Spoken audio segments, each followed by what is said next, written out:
Pasti udah pada bisa. Coba gue. Gimana caranya? Yang pertama, siapkan gelas. Yang kedua, siapkan bubuk teh. Yang ketiga, siapkan gula. Yang keempatnya, air panas. Ya, gue boleh duduk. Kenapa sih tiba-tiba ibu suruh cara membuat es teh manis? Lupa, esnya nggak dibawa ya. Jadi cara membuat es teh manis itu yang pertama siapkan gelas dan air panas. Lalu masukkan bubuk teh, masukkan gula, siram dengan air panas, diaduk-aduk, lalu kasih es. Cobain deh, enak enggak? Ya, pasti enak. Bu, kenapa sih ibu nyuruh kita bikin? Nanti ada ibu jelaskan ya. Nah, sekarang ada nggak yang bisa ngejelasin kalau bangun tidur kalian ngapain? Dari pas melek ngapain? Coba dari pas melek matanya ngapain? Coba Mika, berdiri di situ aja saya. Yang pertama yang dilakukan Mika ketika bangun tidur, duduk, terus bangun, ambil sarapan, habis sarapan mandi, ya, habis sarapan mandi, habis mandi aku nyiapin buku, terus aku belajar buat ulangan, aku belajar sambil nunggu jemputan. Oh iya, udah sampai nunggu jemputan ya. Terima kasih. Jadi berurutan ya. Jadi Bu, aku mah gak kayak Mika, ya nggak apa-apa berbeda karena kalian beda-beda ya. Gak harus semuanya sama bangun tidur harus ikutin Mika. Bu, aku mau ngikutin Mika bangun tidur, aku mau sarapan. Bu, aku biasanya bangun tidur mandi dulu. Ya, terserah kalian, bebas. Nah, di sini Ibu akan mengajarkan kepada kalian apa prinsip dasar dari berpikir komputasional. Jadi berpikir komputasional itu kayak tadi, cara membuat es teh manis, siapkan air panas, itu berpikir komputasional. Nah, jadi kalian mudah-mudahan dengan pembelajaran ini bisa. Jadi ketika mau bikin es teh manis nggak bingung lagi. Oh, bikin es teh manis teh ini dulu, gulanya dulu atau airnya dulu, enggak. Harus dari awal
menjadi berpikir komputasional. Berarti kalau dipikir-pikir, kalian sudah belum berpikir komputasional? Sudah ada dalam sehari-hari ya? Ya. Cara jalan ke SD 1, nyebrang jalan, belok kanan, belok kiri, itu sudah berpikir komputasional. Nah, langkah-langkahnya itu terbagi menjadi 5. Memahami masalah yang pertama, carilah penyebab masalah utamanya, seperti gambar yang tadi. Yang kedua, membagi masalah, dekomposisi, bagilah masalah menjadi bagian kecil yang menyusunnya agar lebih mudah ditangani satu persatu. Yang ketiga, mencari pola masalah, pengenalan pola, yaitu apakah masalah ini mirip dengan masalah yang pernah dihadapi. Kalau kira-kira, oh ini sama nih masalahnya kayak yang pernah aku alami, nah itu pengenalan pola yang berulang.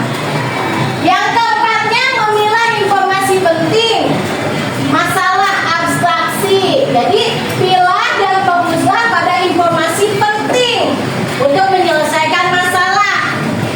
Jadi yang penting-pentingnya aja. Kayak contohnya tadi membuat es teh manis, gak usah nyari baskomnya dulu, buat apa? Ya, yang pentingnya saja.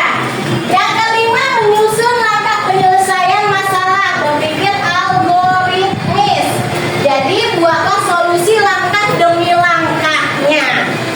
Ya, kita lanjut. Nah ini penjelasan dekomposisi. Misalnya ada membuat roti isi telur ceplok. Pernah bikin? Nah, berarti kalian sudah dekomposisi, sudah belajar, sudah bisa. Kita menyiapkan alatnya, mengocok dan menggoreng telur, dan menyiapkan juga menyusun roti. Jadi dengan membagi tugas menjadi langkah-langkah kecil, membuat sarapan menjadi lebih mudah dan menyenangkan. Nah, di sini ada pengenalan pola. Kalau tadi apa yang pertama? Dekomposisi. Apa tadi yang pertama? Dekomposisi. Nah, yang kedua pengenalan pola. Setiap hari Rabu Abi mengikuti latihan sepak bola. Namun setiap kali latihan Abi selalu terlambat datang. Nah, sehingga tugasnya tidak selesai di Rabu pagi dan membuatnya terlambat datang latihan. Apa pola yang dapat kamu temukan dalam cerita Abi? Bagaimana Abi dapat mengatasi masalahnya? Ya, jadi dia mengerjakan tugasnya terburu-buru. Yang ketiga ada abstraksi. Dimas ingin menjelaskan cara membuat telur dadar kepada temannya. Akan tetapi Dimas hanya boleh menyebutkan 3 langkah utama. Nah, di situ ada tugasnya. Yang keempat, berpikir algoritmis. Coba bisa dibacakan sama Jasmine.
dipilih, kalian mau pilih yang mana? Silakan secara berkelompok ditulis nama kelompoknya. Di sini ada juga di kertasnya ada pilihannya, silakan ambil langkah-langkahnya. Ini saya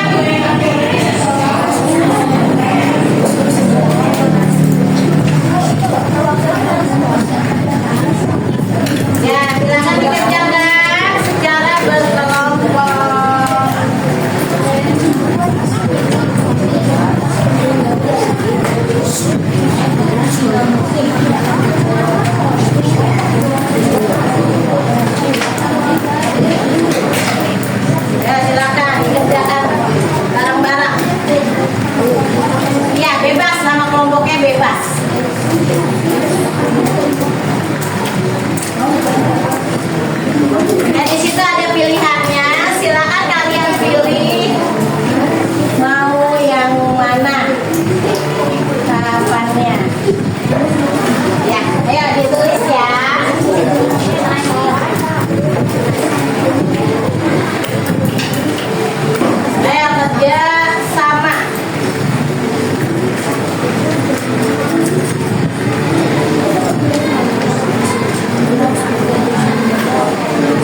Tuh, ada yang sudah selesai? Udah? Ya, kelompok ini sudah selesai. Apa lagi yang belum? Yuk, maju ke depan kelompok apa ini namanya? Kelompok 4. Yuk, kasih tepuk tangan buat kelompok 4.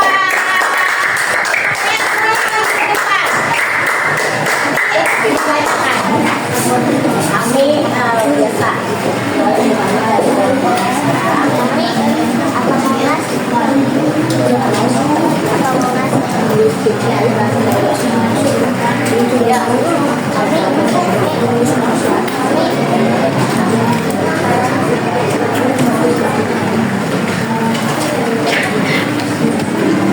Yuk, semuanya perhatikan. Assalamualaikum warahmatullahi wabarakatuh. Waalaikumsalam warahmatullahi wabarakatuh. Kami dari kelompok 4 akan membacakan cara membuat jus mangga. Ya, cara membuat jus mangga. Langkah yang pertama, siapkan buah mangga. Langkah yang kedua, kupas kulit buah mangga. Langkah yang ketiga, potong dan masukkan mangga ke blender. Langkah keempat, masukkan susu dan air, masukkan es batu. Langkah kelima, lalu nyalakan blender. Langkah keenam, matikan blender, tuang ke gelas. Ya, itu cara membuat jus mangga dari kelompok 4. Kasih tepuk tangan. Yuk, makasih ya kelompok 4. Yuk, siapa lagi yang sudah selesai? Sudah?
berpikir.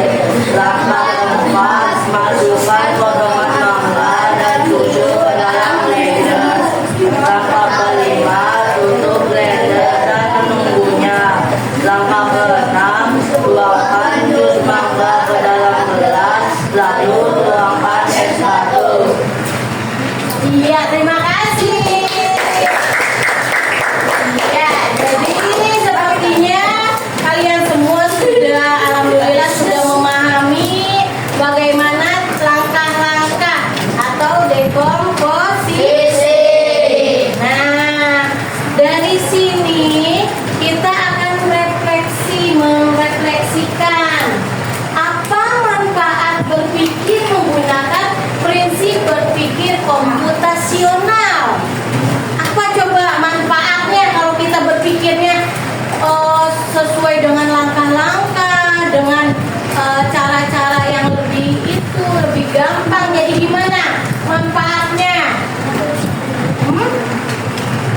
Ada yang bisa jawab? Fahmi? Hah? Manfaatnya apa kalau kita berpikir menggunakan prinsip berpikir komputasional?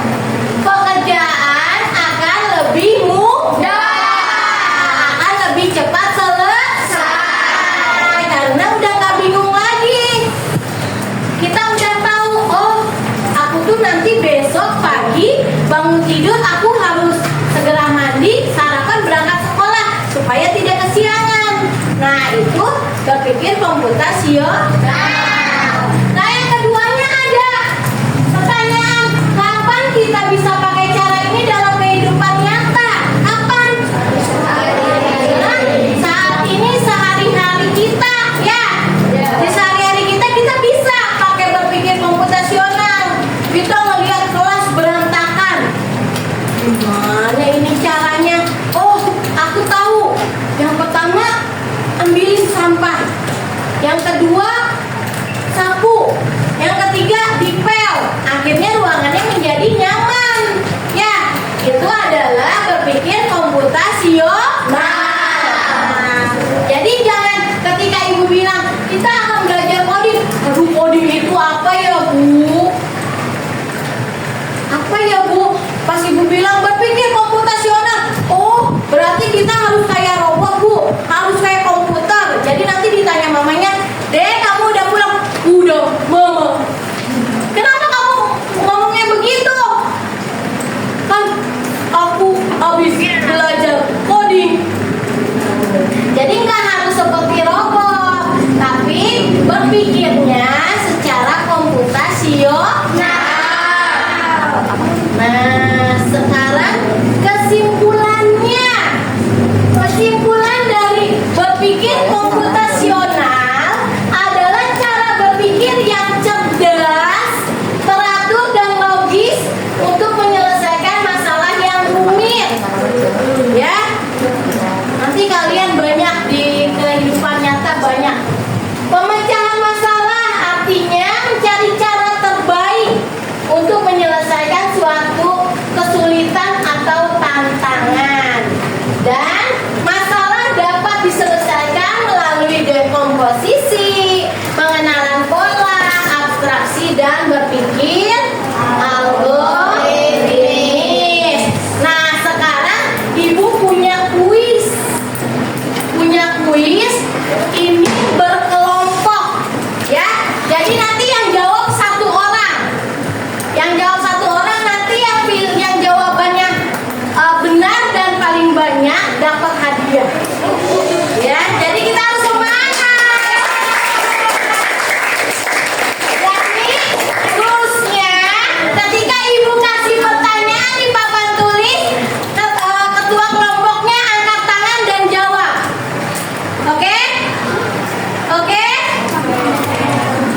D.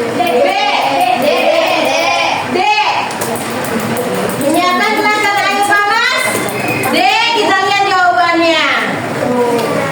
Ya. Satu lagi, masih ada satu lagi. Masih semangat? Satu lagi. Kita ini babak yang menentukan. 1, 2, 3.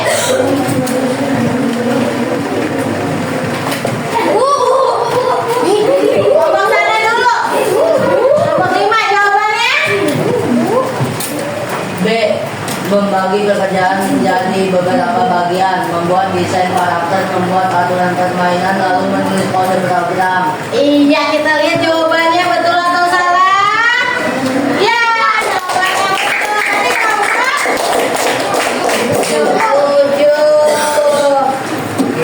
Juaranya yaitu kelompok 4.